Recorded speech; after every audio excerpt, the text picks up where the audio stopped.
Black Mirror Season 7, Episode 4, titled Plaything. Ooh, baby. What is this episode about?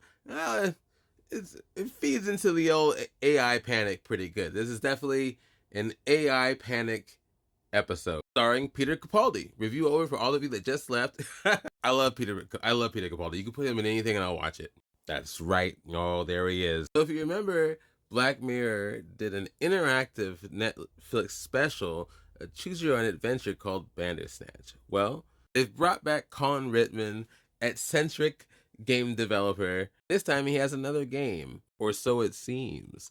This guy is sent to review such game, only to be revealed it's more than that, much more, and it leads to some scary places. Now, review over for all of you that just left. For the rest of you, we're getting into spoiler territory. Let's talk about it.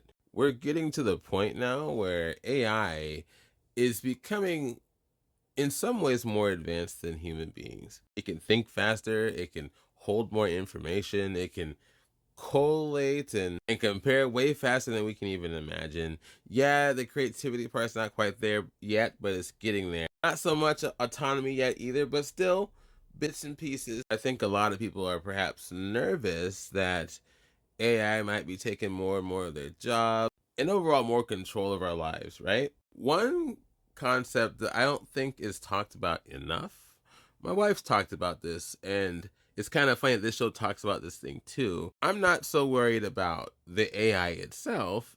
I'm worried about the people that are raising the AI.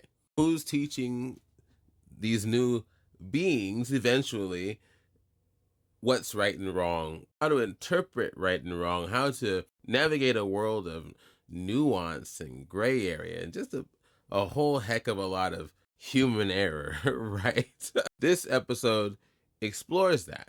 The dude basically runs off with this new game. And I say it that way because Colin Rittman's character tells him this is not a game. This is a collection of new beings.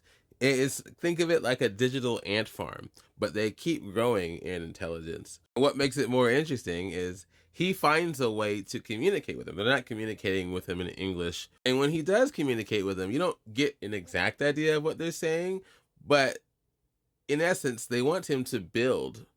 They want to have the capability to be more than they are, and it seems almost endless.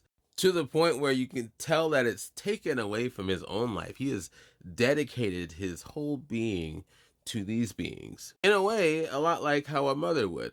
But of course, he has flaws too.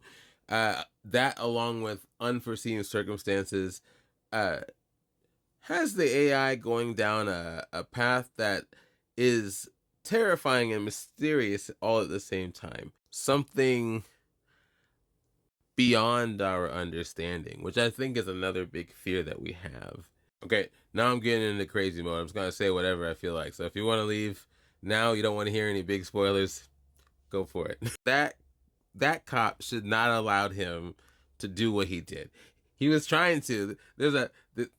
So Peter Capaldi's character is being interviewed by these cops over a murder he committed a long time ago. Yes, it's connected to everything, but just this cop, he such a hard case on Peter Capaldi's character, just trying to get him to confess and this, that, and the other thing. He would not let Peter Capaldi's character have a pen and paper to draw whatever message he didn't want to draw, just because he was like, that's nonsense, man. I want you to just get it over with, confess, it's over. Not being so far behind at what's actually happening. You know that this episode's building to something serious and scary, but you don't really know just how far behind these police officers are until really this moment. He intended to be brought in there so he could do this thing. He didn't do a normal human message. He did a message that would come from these beings that would then interact with the state-of-the-art camera, which apparently was connected to all kind of systems all over the world. I mean, everything. And then upon doing so, they would broadcast a signal that would have them being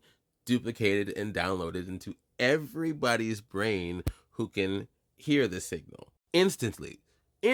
How many of us have devices? I'm talking to you through one right now, and you're watching me through one right now. We're screwed, both of us. We're gone. Terrifying. They don't show us what happens next, only that it's happening everybody dropping to the floor. In an instant, they win. They just win like that. It's an episode that has me, I don't know, I in some ways I'm more nervous about AI after watching it, but I'm also more focused on how we raise it. I think that's the big thing. Not as if we have much choice in that with all these big companies and big interests pouring money into it. But yeah, check this out. Let me know what you think. And yeah, we'll talk later.